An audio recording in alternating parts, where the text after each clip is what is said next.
The Episode 3 of Star Wars, also known as Star Wars Revenge of the Sith, begins, and we see Chancellor Palpatine has been kidnapped by General Grievous, the cough-prone cyborg leader of the droid army, and Obi-Wan and Anakin are zooming in to save the day.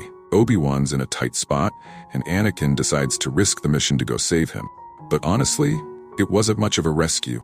They get back on the ship, find out where Chancellor Palpatine is, and tell R2 to hide. Of course, they give him a radio that totally gives away his location. Classic move. The elevator suddenly stops, which is just insulting at this point. R2 gets busted while trying to restart it, but covers the droids with oil and sets them on fire. Obi-Wan and Anakin make it to the observation deck, where Palpatine is just chilling, handcuffed to a chair, completely unguarded. "I smell a trap," Obi-Wan thinks.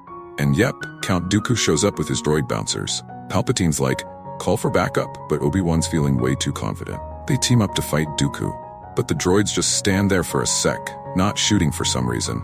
And when they finally do, it's like they only want to hit Obi-Wan. He deals with them, but Dooku chucks him like a ragdoll, trapping him under a platform. Now it's Anakin versus Dooku, and Dooku starts talking trash, calling Anakin a chicken. Anakin's not having it and slices off both of Dooku's hands. Payback time. Dooku chopped off Anakin's arm, so Anakin's all about revenge. Palpatine starts egging him on. "Finish him. Do it." Anakin hesitates like, "I really shouldn't." But Palpatine is like, do it. And Anakin's like, "Well, okay, I guess," and takes Dooku's head off. Instantly, Anakin's hit with the, "What have I done?" guilt trip. He feels bad for killing an unarmed guy, but Palpatine is like, "Bro, chill. This isn't your worst moment. Remember when you told me you wiped out those Tusken Raider kids? Yeah, this is nothing." They free Palpatine, and he tries to convince Anakin to leave Obi-Wan behind, but Anakin's not about that. "I'm not leaving without you, Master." On their way out, Obi-Wan and Anakin fall into a trap and get taken to General Grievous, who seems to be fighting a cold. Seriously, dude's got a cough. No jokes about loose wires here though. They break free almost instantly and start fighting their way out. Grievous smashes a window and makes his escape, taking all the escape pods with him. Of course, Anakin has to crash land the ship, but luckily he finds a landing strip just in time. Obi-Wan's like, "You call that a landing?" Once they're back at the capital, Obi-Wan and Anakin start complimenting each other in that awkward way. They split up, and Palpatine and Anakin go to meet with the Senate. Mace Windu pops in to remind them that finding Grievous is now the Jedi's top priority. Anakin sneaks off to meet Padmé, giving her a kiss with the Senate just a few feet away. Bold move, right? He says he's kind of glad Palpatine got kidnapped, because it brought him back from the Outer Rim. But let's be real, there were tons of Jedi way closer who could have handled it. Seems like the entire Jedi Council decided to call Anakin and Obi-Wan from light years away to save the day when they were chilling nearby. Padmé then drops the bomb. "I'm pregnant." Anakin's like, "Do you have a plan B?" But it's too late for that. It makes sense she wanted to tell him in person, but he didn't even know when he'd be back, so who knows how long she'd have waited. Meanwhile, Grievous flies off to the secret hideout and contacts Darth Sidious, who orders him to move the Separatist leaders to Mustafar. Grievous is a bit worried about Dooku being dead, but Sidious casually says he's already got a younger and stronger replacement lined up. Yep, hinting at Anakin. Back with Anakin, he's staring at Padmé, playing with her hair while she talks about her plans for the baby. One we couldn't even keep if we wanted to. Anakin starts having nightmares about her dying during childbirth, but when he tells her, she's more concerned about them both losing their jobs if anyone finds out about the baby. They agree to keep the whole thing secret. Anakin's torn. "Could you live like that, Anakin?" she asks. And honestly, he's not sure. Anakin goes to Yoda for some advice about these nightmares he's been having.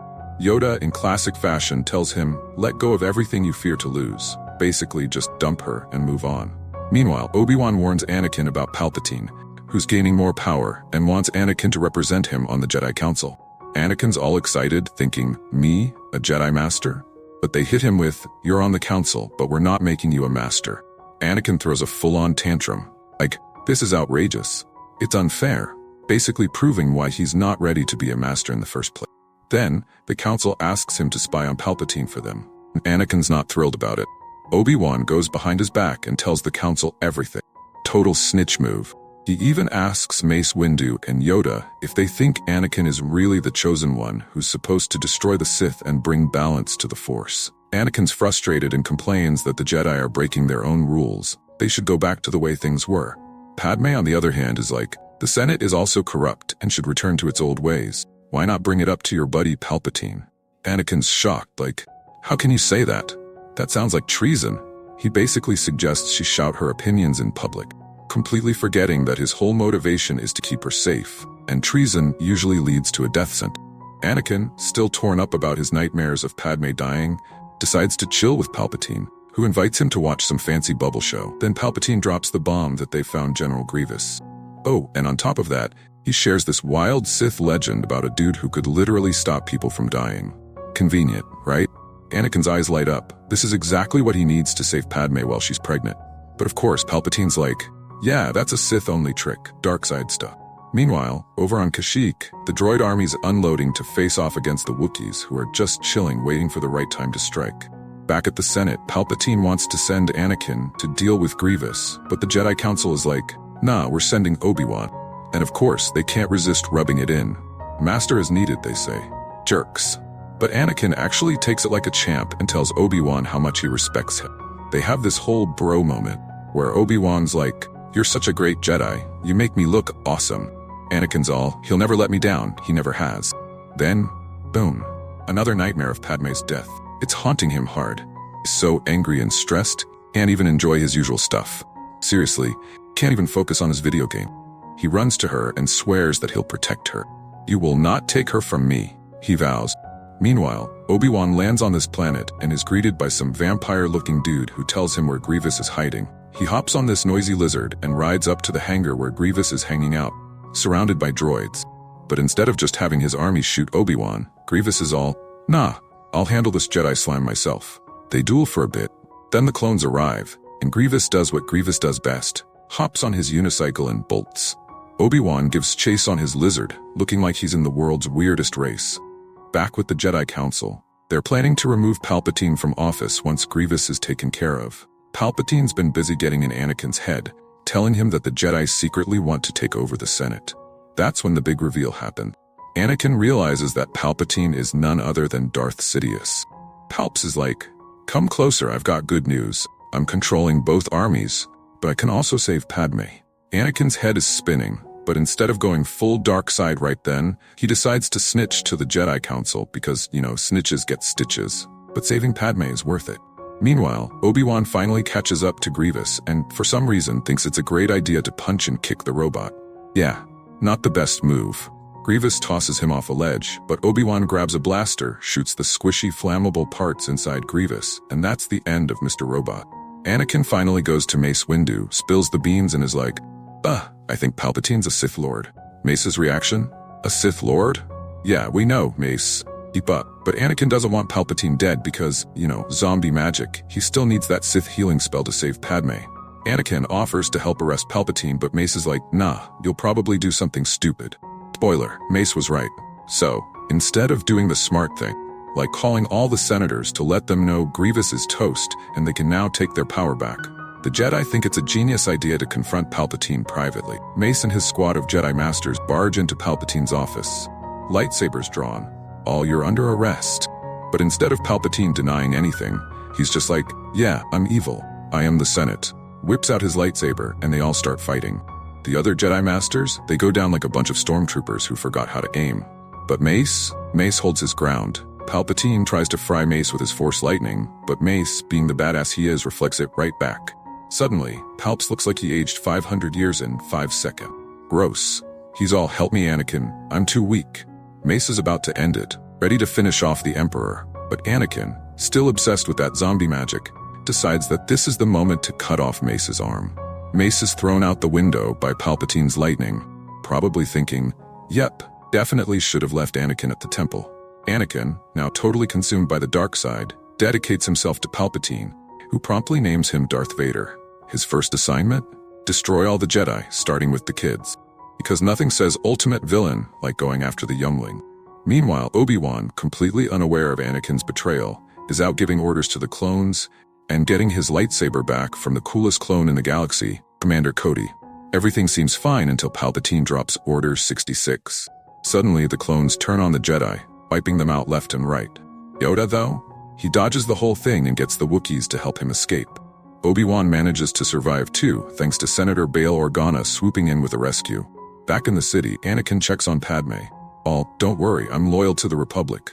while secretly planning his next move, which is to go massacre the separatist leaders on Mustafar.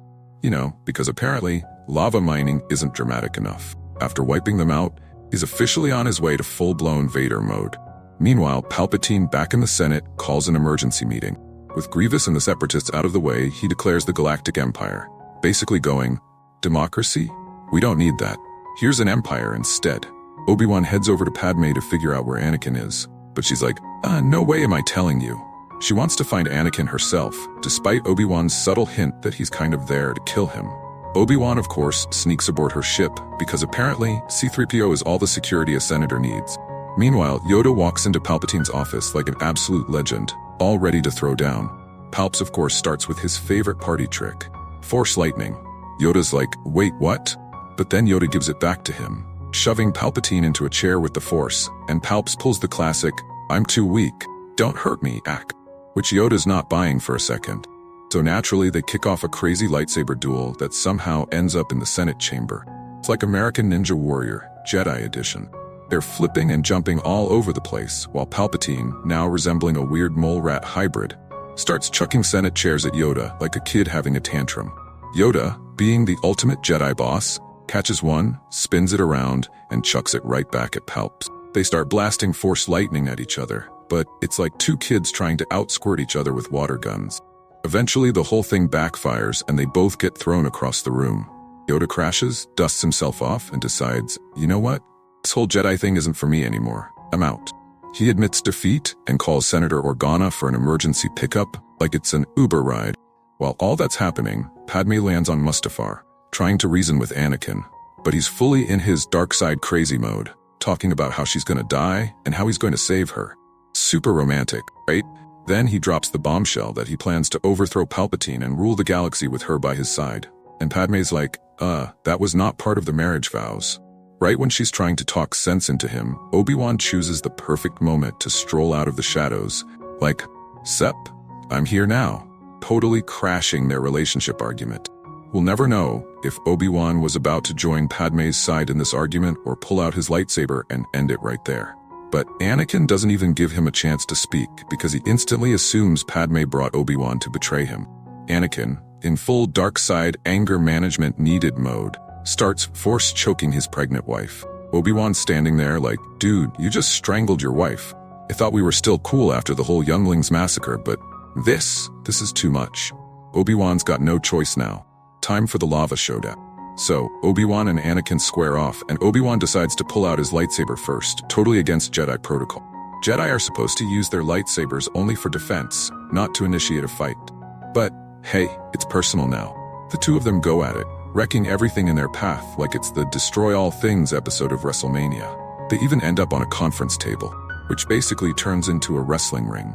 Anakin loses his lightsaber at one point, but Obi-Wan keeps the attack going. Even though Obi-Wan swore he'd never kill him, he's definitely trying to finish this fight. At some point, they realize their lightsabers aren't doing enough damage, so they switch to using the Force and end up accidentally messing with a control panel that turns off the shields on the lava mining equipment.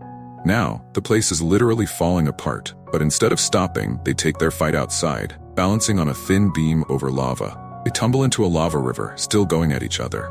Obi-Wan grabs a rope and swings onto a platform like he's an Indiana Jones, while Anakin hops onto a nearby droid that's just trying to do its job. Then Anakin leaps onto Obi-Wan's platform but almost slips off. Obi-Wan, ever the dramatic one, makes his iconic jump to the higher ground on land. It's like, don't even think about it, Anakin. I've got the high ground. But Anakin, in full overconfidence mode, is like, yeah, I'm doing it anyway. So he jumps and promptly gets all his limbs chopped off. Oops. As if that wasn't enough, poor Anakin catches on fire, lying there like a smoldering mess. Obi-Wan, instead of helping his crispy ex-friend, just watches for a second, probably thinking, well, that escalated quickly. Then he picks up Anakin's lightsaber and walks away, not even putting him out of his misery. Meanwhile, Padmé is in childbirth, and she's so heartbroken over Anakin's fall to the dark side that she basically gives up the will to live. Yet somehow, she finds enough strength to name her twins, Luke and Leia. Still, he's like, nah, living's too hard now. Her last words are, they're still good in him. But wait, if she believed that, wouldn't she want to live and help him redeem himself? Meanwhile, Palpatine finds crispy Anakin and slaps him into that shiny new Darth Vader cyborg suit to keep him alive. The first thing he tells him is, "Oh, by the way, you killed Padmé." Nice. Vader has a little meltdown, destroying stuff with the Force. But hold up, Vader only promised to serve Palpatine as long as Padmé lived. So technically, with her gone, he should have yeeted Palpatine out a window right then and there. As for the twins, they need to be hidden from their moody dad. Senator Organa takes Leia, while Yoda suggests Luke be sent to live with his aunt and uncle on Tatooine. Meanwhile, the Emperor's all excited about his shiny new space station.